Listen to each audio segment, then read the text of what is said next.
Hello ladies and gentlemen, and welcome back. Tacoma SRT5 channel coming at you today with another video. Today we're working on a 2004 Mercury Lincoln Town Car, and this is the one I just bought. I'm fixing up, and one of the issues is the battery light is on, and sometimes alternators go, sometimes batteries go, and I tried two different batteries in this car. The battery light stayed on, and I happen to have an extra alternator on the shelf from upgrading my stock one on my other car to an upgrade. So we're going to try this OEM swap out and see if that works. So let me do a camera flip here. As you can see, the battery is already out. And step one, if you're unfamiliar with these cars, this is actually just the end of a quarter inch drive extension. So you're going to loosen that and take it off. And I've already loosened a lot of these bolts, so you don't have to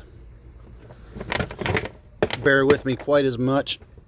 And there are two little locking tabs right here. So I pull on that. Okay. So hang on.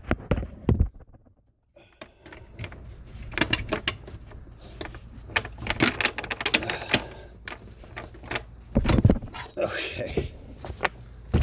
See, that's out of the way. Two little locking tabs for the little slots here, and the 1/4 inch drive up here. And that will screw in right there. That's like a stud. Now, with this vehicle, it has an auxiliary, I don't know, intake tube piece, I guess. And I've already loosened that bolt. This is a 10mm right here on the end of the box. So if you have this style intake, you're going to want to remove this. Then we come over here, and you're going to want to loosen this, which I've already done. We can unplug these hoses, which are just a pull deal, and quick yank on the hose, and that's out of the way. Now your bolts are accessible and not covered up. So right down here, I've got a 1/2 inch drive to a 3/8 drive, and you pull on it towards the driver's side to loosen the tension on the belt. And then you remove the belt and leave it as factory-like as you can. If you're not familiar with the routing, most cars have an image under the hood. This one does not. So I'm familiar with the routing on these vehicles, so it's not going to be an issue. But right here and right here are two bolts that hold the alternator on. And if we look at the other alternator, they're open at the bottom, so those bolts don't need to come out. So these four come off.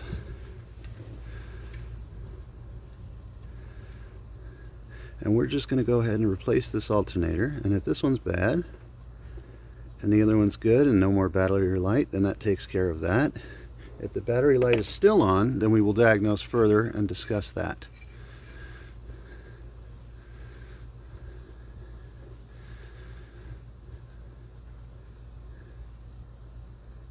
Now, they made different alternators for these vehicles throughout the years, and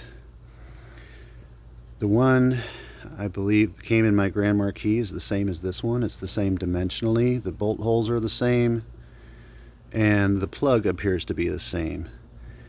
The upgraded versions are in the P71 police interceptor vehicles, which had 200 amp alternators, and these ones I believe are 125 if I remember correctly. So we take our bolts off. Okay. Didn't loosen that one because we didn't have access to it before.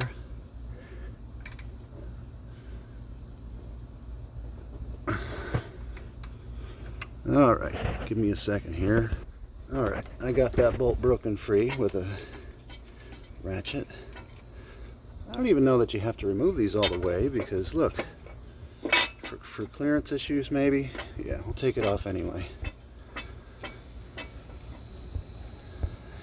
And because they have different alternators, Sometimes when you buy an alternator online, it'll come with several different alternator brackets, all relatively the same but different in whatever way.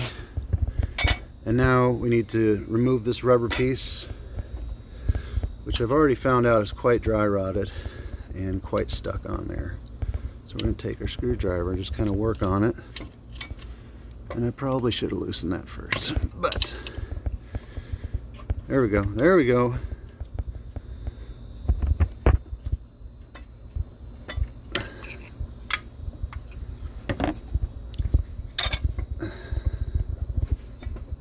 Still not wanting to move.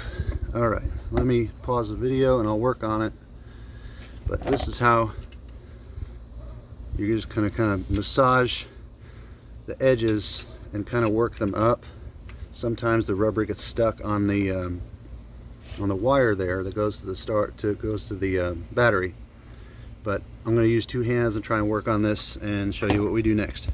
Okay, with a little bit of massaging with a flathead screwdriver and some prying, I've got my finger under it. Now, again, my battery is not hooked up, so touching the screwdriver to it is not an issue. Do not try and pry this off with a metal screwdriver. The end of this wire has just as much power as your battery does if your battery is hooked up. And if you're prying using your screwdriver like this, you're touching the ground and you're going to go bzz, and you're going to bust yourself. So I'm going to pry this off, or at least up out of the way, and get our 10mm, and loosen that.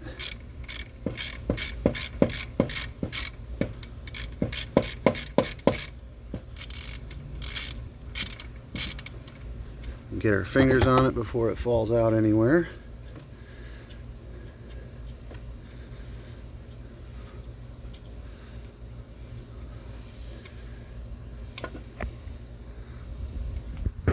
I'm sorry for the jumpy video, but I've got the nut unthreaded. I've got the end of the wire removed, and this had some sort of greasy, sticky stuff, so I had to work the wire back and forth and pull, and it come off. But we put the nut back so we don't lose it.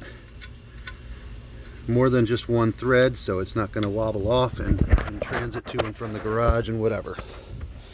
Now we will take our screwdriver,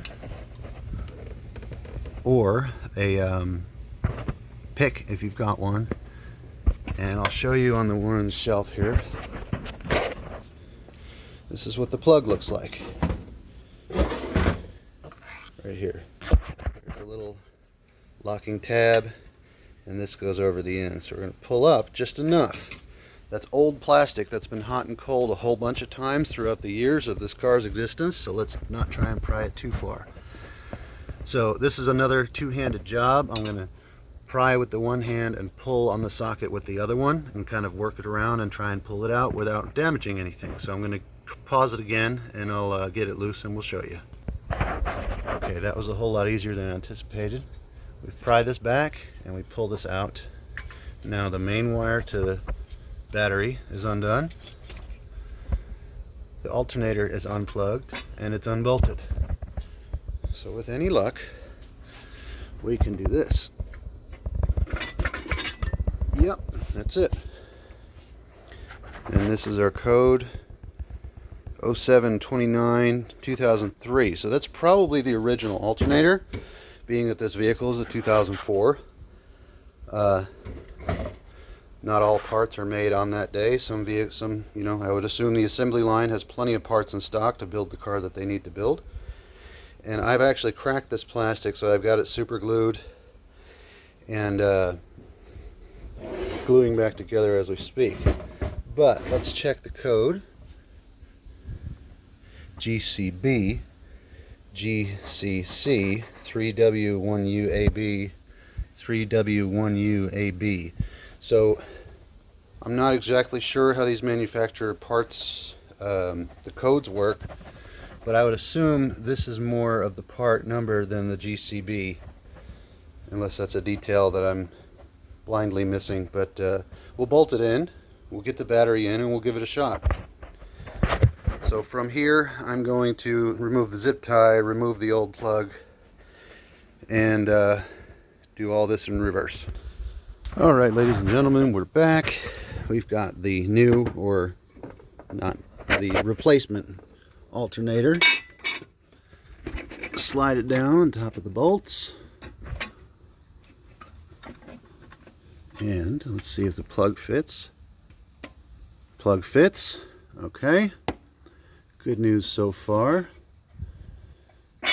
And we're going to put these 4 bolts back in place. So I'm just going to put them in by hand so you remember where I'm putting them, because y'all don't want to watch me tighten or loosen bolts. That's part of the videos that I watch that I can't stand. So let's anyway, we're going to put these 4 bolts back, and we're going to tighten them first to make sure it's square, and then tighten these. Well, kind of go through and tighten them step by step, you know, maybe 1, 2, 3, 4, 5, 6. Work your way around, make sure the alternator is square and flush with the block. You don't want it crooked one way or another, so as square as it can be for the sake of the belt wearing evenly. So let's get those bolts on and we'll be right back. All right, everyone, now with all the bolts back in place, P.S. make sure you torque down your bolts to specifications so you don't over tighten them and you don't over tighten them and they come loose. If you over tighten them, you could cross thread, break bolts, things could come apart. Well, things come apart if they're too loose or if they're too tight. So yeah, don't do that. Follow the manufacturer's specifications. We've got our wire hooked back up, the battery wire, and the alternator plug fits right in, so there's no issue there. So now we will proceed to pull on the 1/2 inch ratchet with the 3/8 adapter in the belt tensioner and put our belt, pick up on our belt and go back over the top. And I've got to double check and make sure everything's in line, and then we'll move on to putting the battery back in. All right, ladies and gentlemen, it is the final moment here. We've got our battery back in. The intake hose is loosely on. I mean, it's shoved back into place, but nothing's tightened yet. Neither is that air box, but there's not much point in reinstalling all that if this alternator is bad as well. But that being said, if this alternator, if nothing changes, the vehicle starts and the battery light is still on, it could still be another problem that I could just diagnose further. So this was my first attempt at solving this issue without diagnosis, really. So let's give it a shot.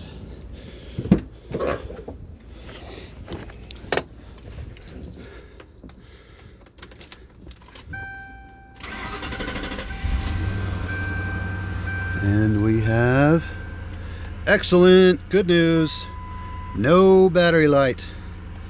All right, on to the next step of putting all that back together and going from there.